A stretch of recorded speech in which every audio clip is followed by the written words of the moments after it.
Hey, what's up to everybody out there? Welcome to the Roundtable Talk. I am your host, Simon, and we are here at the Barnacle Historical State Park. We are at part two.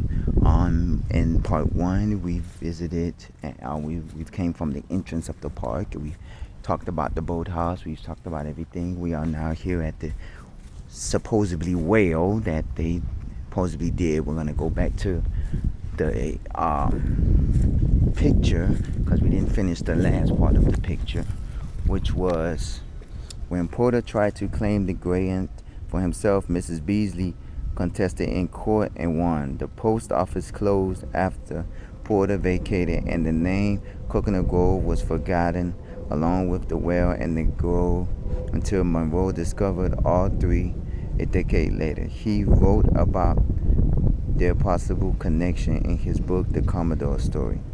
Photo: Ralph Monroe standing in the well in the late 1800s. Yes, this was predominantly a potential whale that they thought was a whale, but probably wasn't a whale. The whale is blocked off. They have a lock. I mean, I'm quite sure for the right money you can go down and take a picture, but who wants to go take a picture in the whale? I'm trying to get a closer view of the whale. Well, let me go over here on this side and take a picture of the whale. Now, whatever did he use this whale for? Nobody knows. Who dug up the whale? Nobody knows, because if you read what I was reading in part one, nobody knows who dug up the whale and why the whale was dug up. But we just know that it was a whale, and I mean, looks of it, you can get down there just by climbing up the little rocks here. I'm quite sure there's lizards and critters that sits down here. If you fill this up in historical, it could be a pool if you want to, but I wouldn't want a pool with rocks and trees and stuff that's coming out of here. You'll probably have to redo this whole thing, and this can be a small pool. We are back at the house. I'm gonna see. This will probably be the backyard of the house. This is the front of the house, and this will probably be the backyard of the house. Right here, they have many benches where you can go around and you can sit down there. We're gonna come to the back of the house. This is back of the house. I mean, there's the second floor. There probably is where the water meter used to sit at, if they had any. A lot of the windows are open because of the fact that there was no air conditioner. There's only air conditioner in this part of the house because I believe that's an office, or that's a room where they have papers and stuff. And I remember that they had, like, they do papers and stuff in that room, and they have a lot of papers and stuff and a lot of historical things in there. So I believe that's the reason why. That's the only area that has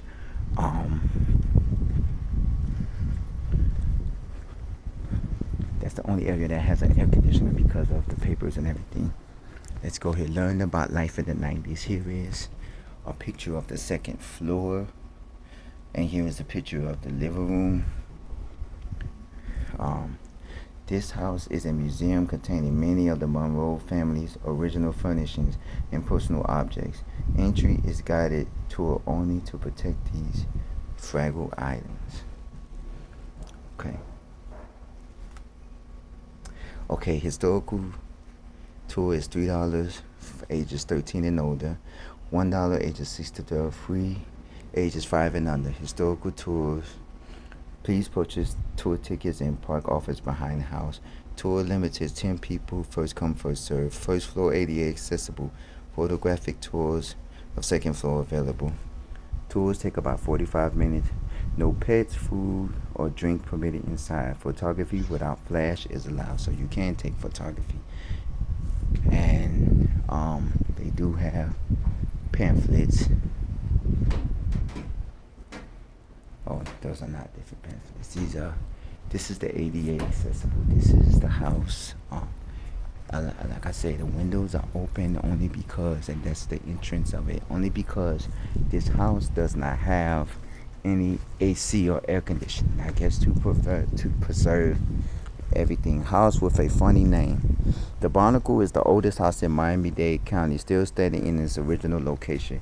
Designed by Commodore Ralph Monroe and built by his friends in 1891, the house was originally a one-story bungalow resting about 4 feet off the ground on pine posts. Monroe used shipwreck timber for the frames, wood for siding, flooring, ceiling, shingles, and millwork came from Pensacola. Inside the house, an octagonal central room was flanked by 4 corner rooms and rose to a cupola in the hip roof. Windows in the cupola were operated by ropes and pulleys, allowing hot air to escape and drawing up cooler air from below so that the house was always airy and comfortable. Monroe whimsically named his home the Barnacle after the marine animal that cements itself to boat hulls and dock pilings because he thought the shape of the roof resembled one. He also hoped the building would be as immovable as a barnacle during hurricanes, and it was. The house has survived several storms without serious damage, including the disastrous hurricane of 1926 that wrecked Miami and destroyed Monroe's first bathhouse. The house was undergone several minor and major renovations. Most significantly, Monroe raised the whole house in 1908 and built a new first floor below.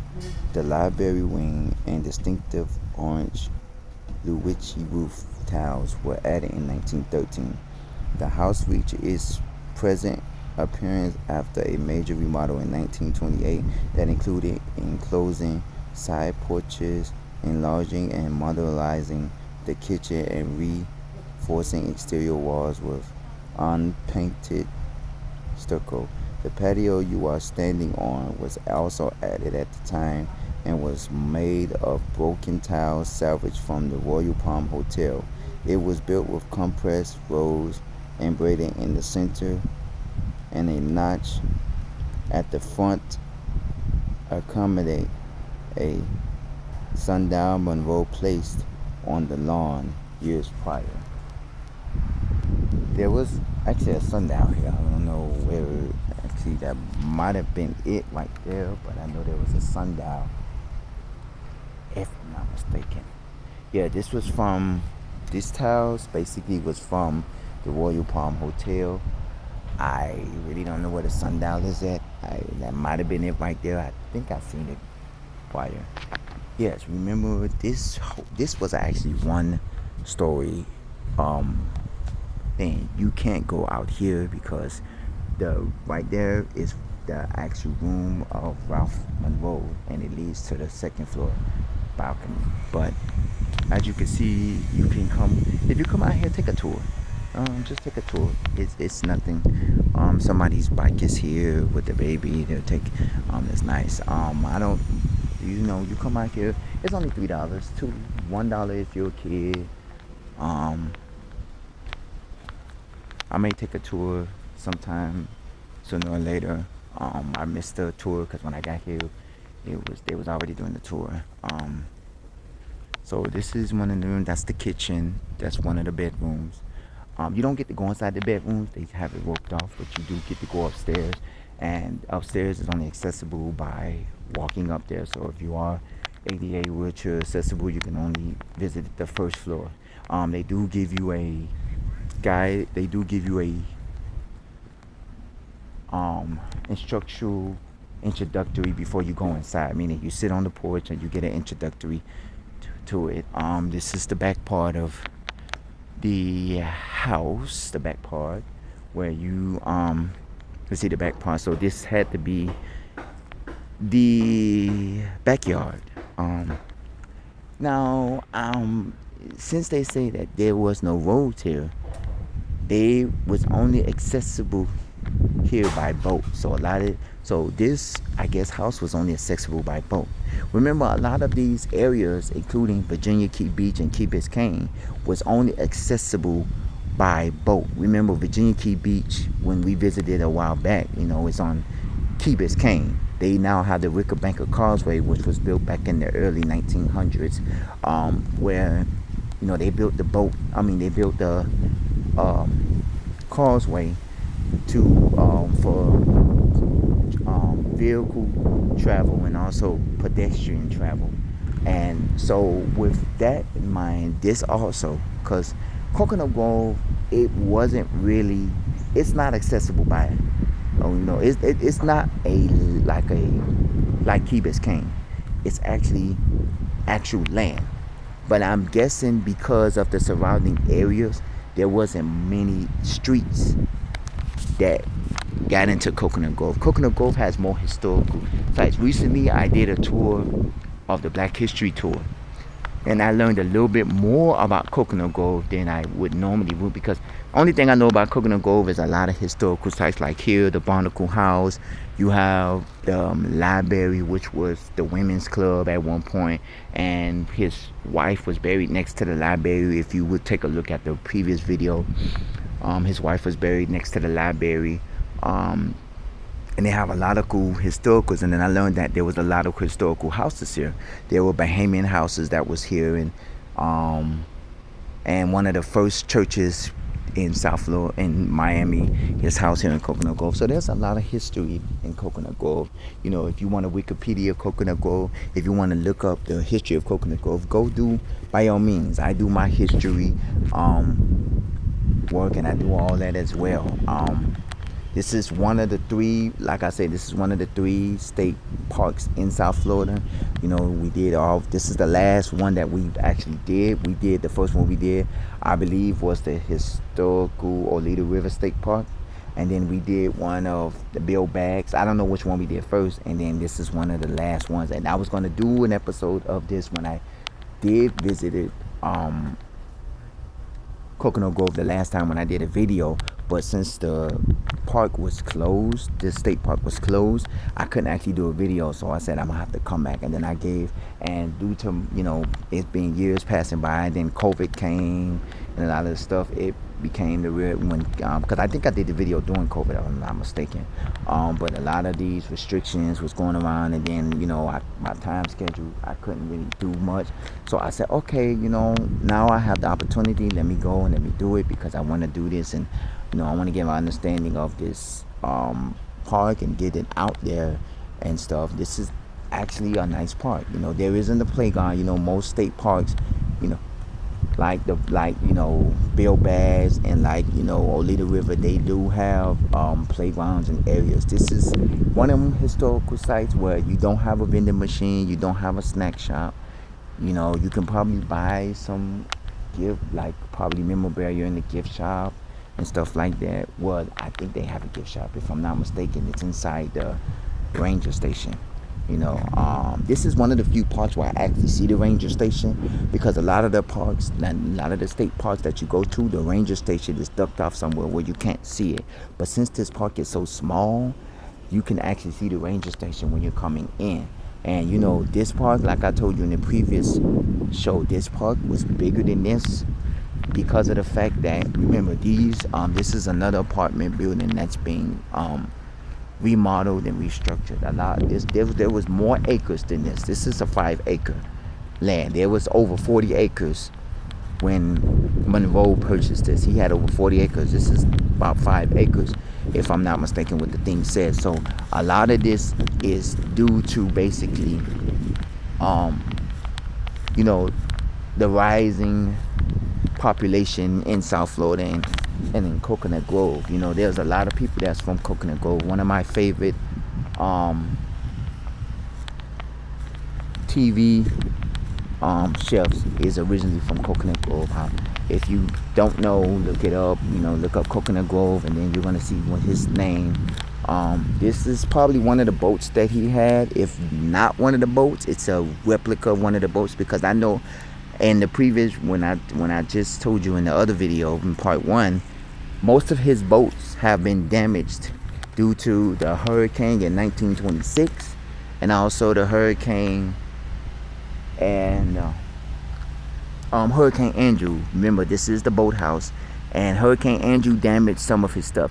When his boathouse got damaged in 1926 by the Miami hurricane, he actually restored it to where he restored it to where if any other hurricane or severe weather come, it will be minimized damage, not maximum damage, but minimized damage. And that's what he did. And he said it did blow out a few things in the Hurricane Andrew hurricane, because that was one of the very few hurricanes that was a Category 5. We did have Hurricane Katrina, we had Hurricane Irma, and we had small little storms and hurricanes that came through, but they didn't do as much damage as the hurricane in 1926 and the Hurricane Andrew in 1992. I don't know the name of the hurricane in 1926. All of the listenings are only saying the Miami hurricane of 1926. So I don't know if that hurricane actually had a name. And I know Hurricane Andrew in 1992 because Hurricane Andrew came the day that Hurricane Andrew hit was the same day as my sister's birthday, and I was probably like 10, 11 years old, 12 years old. I was very young at the time. And it was my sister's birthday, so I was like, yeah, she got a present. She got a Hurricane Andrew hurricane. But yes, this is one. We made it, and like I say, when you do the tours of the house, that's to help preserve the house. And also, when you enter the park with your $2 ticket, with your $2 purchase, I believe that's why the ranger was there, so the people can come and purchase their and do their ticket, because normally there's not a ranger at the little entrance right there.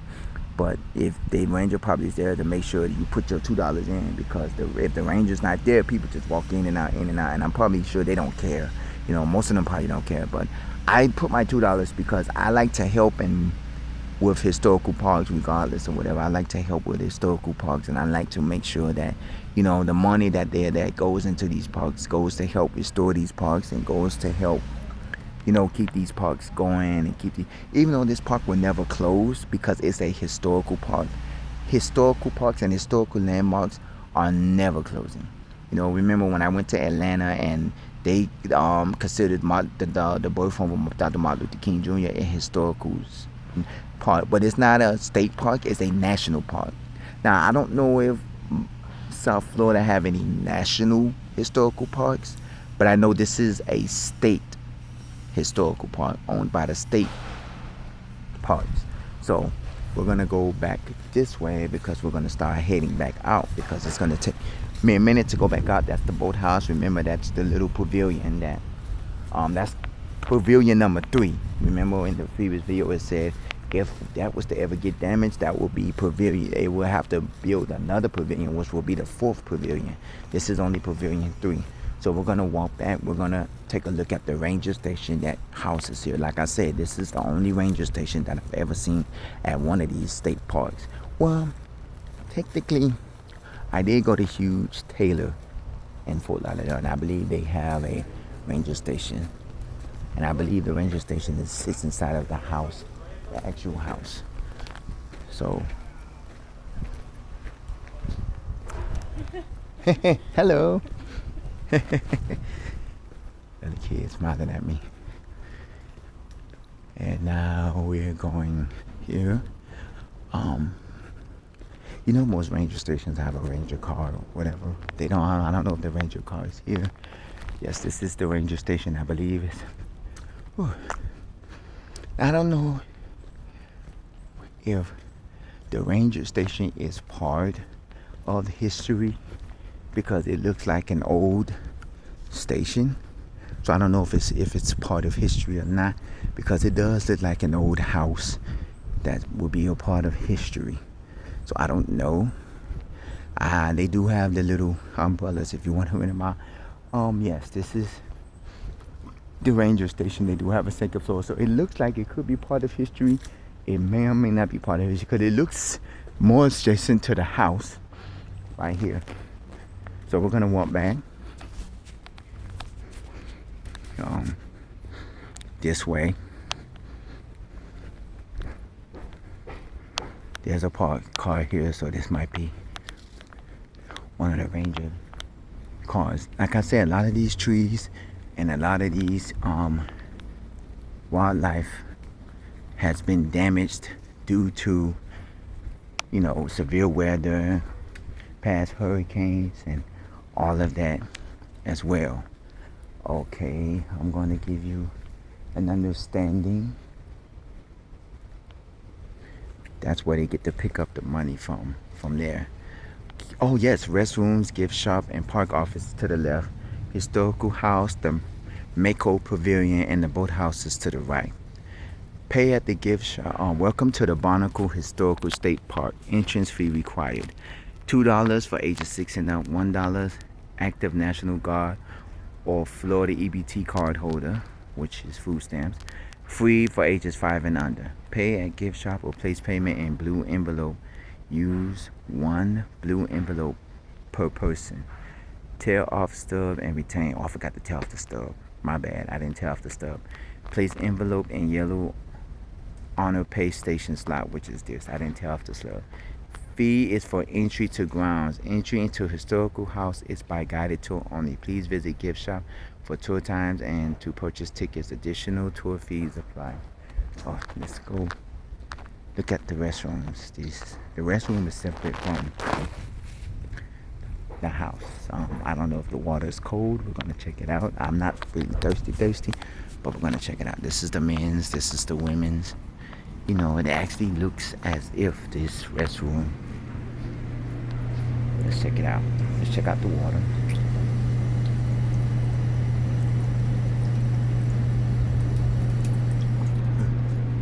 The water's actually cold.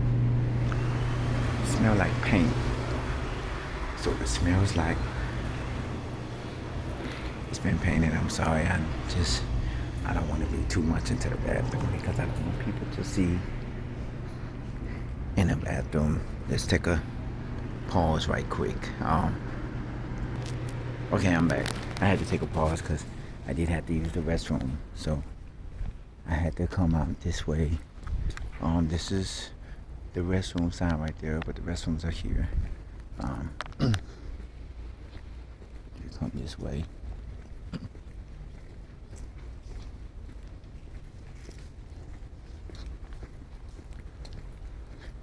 Since I didn't take off my thing there, I actually am not, I can't re-enter the park because I didn't tear off the stub that went with it.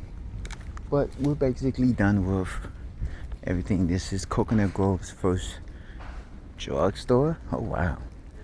Jimmy Buffett sang a song about too many mornings in the Grove drugstore.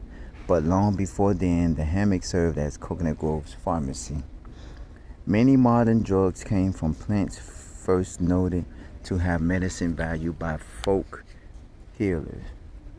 For example, the persicure in aspirin was discovered in the bark and leaves of the willow tree. Without access to doctors and hospitals, simple ailments like diarrhea, cold, turned serious white stopper got its name from a tea Somalians and pioneers brewed from its bark to stop diarrhea. Like many folk remedies, white stopper works, but modern medicine provides safer, more efficient treatments for this problem.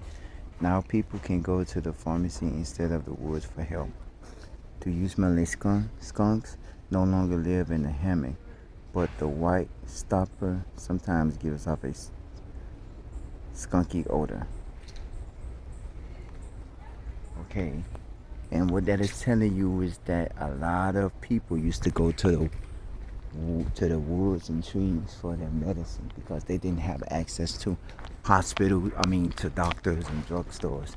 So they used the plants and leaves and stuff from the trees and stuff that carried medicine to help cure sicknesses. There are little lights around this way.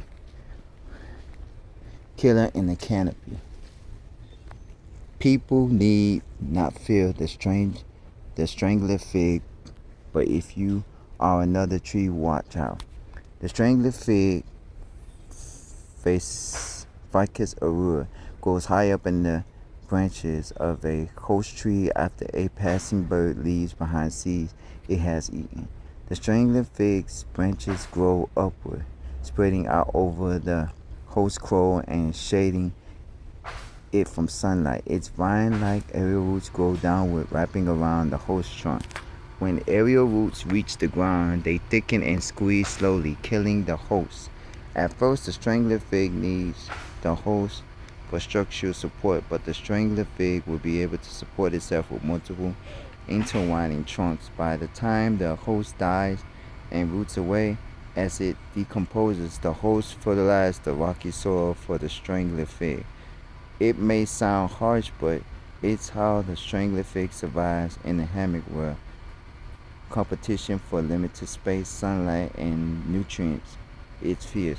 You'll probably never see a strangler fig's flowers because its fruits are really swollen, inverted stem with flowers growing inside. Each type of ficus has its own unique species of even tiny wasp that crawls inside the fig to lay eggs,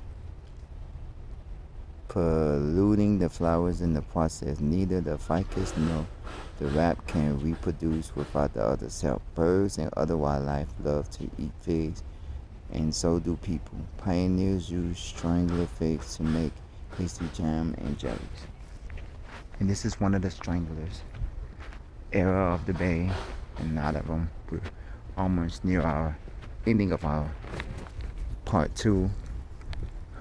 And I am starting to sweat, so it's time. Tree with a peel. This is tree with a peel. When you come out here, come and visit. You know, they have several. Gumbo limbo had many uses. This is tree with a peel. A lot of these trees today are historical, and a lot of these trees have been damaged due to hurricanes and tropical storms and severe weather. So throughout this park, you're going to be seeing little things like these. They were actually stands that was actually built in the ground. Stands, the right curves. But the stands, I guess, was probably removed due to basically weather. Because a lot of these stands are probably been rooted out of the ground because of weather and stuff. So these stands here, these little folded stands, they're information stands. They're probably, when they close, they pick them up and then they put them into the ranger station. So when they open back up, they place them out where they're supposed to go, and they go from there. We are now back at the front, and this is Main Highway. This is called Main Highway. And if you go further down to your left of the main highway, I think we did a video where he had a place called, I believe it was a hotel, if I'm not mistaken, and he had a location down the street. I forgot the name of the hotel, the location, but it's there. And we are now back on the main highway. This is, I think, from one of his boats, and it's historical. And as you see, the Barnacle, Florida Park Service, Florida Department of Environmental Protection, the Barnacle Historical State Park. And this is the historical Barnacle State Park. If you would like to know more info about this park, you can always Google it. You can always go on the Florida State Park's website. You can also, come out and visit the park and get a tour of the house. If you have any questions, comments, you can always comment at the bottom of this page. You can always email me, roundtable00@yahoo.com. And if you have a state park or historical state park, or park that's history to you that you would like to know more about, you can also comment on your park or send a link to it and to find more about it. And we can also if you look at this right here, this, remember that little part where I told you was a walking deck? There it is right there. So yes, so we are now here at the Barnacle, the historical Barnacle. I thank you for watching. Stay safe, stay hydrated, stay protected. I will see you in the next episode. Don't forget to check out my episode of Coconut Grove. I did a 2-part episode where we were supposed to visit the park, but we didn't visit the park because it was closed. So that's one of my episodes. You can check them out as well prior to this, And don't forget to check out part 1, which gives you more in-depth. This is the Roundtable Talk. I am your host, C Money. I am going to find me something to eat. I'm going to walk by the Barnacle's wife, Ralph Monroe's wife cemetery, but you can catch that in episode 1. I mean, not episode 1. You can catch that in the Coconut Grove episode. And this is the Roundtable Talk, and I will see you in the next episode. Take care.